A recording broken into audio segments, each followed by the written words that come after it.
Nasabat ang 1.6 million pesos halaga ng smuggled cigarettes mula sa naarestong dalawang individual sa isinagawang PNP Anti-Criminality Checkpoint sa Barangay Tuwal, Picong, Lanao del Sur.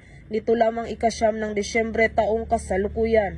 Kinilala ng mga otoridad ang mga suspect na sina alias Rafi, 31 anyos at alias Sammy, 17 anyos na pawang residente ng Barangay Liangan, Picong, Lanao del Sur.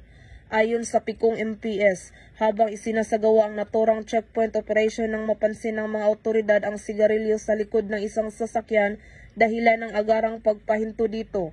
Nang hinga ng mga kaukulang dokumento ang mga suspect ay bigo silang ipakita ang mga ito na nagresulta sa pag-aresto sa mga suspect. Nakuha mula sa mga suspect ang karton-kartong mga smuggled na sigarilyo at isang sasakyang Mitsubishi L300.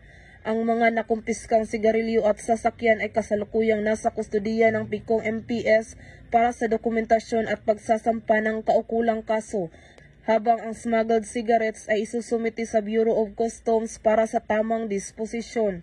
Ang operasyon ay bahagi ng kampanya kontra smuggling.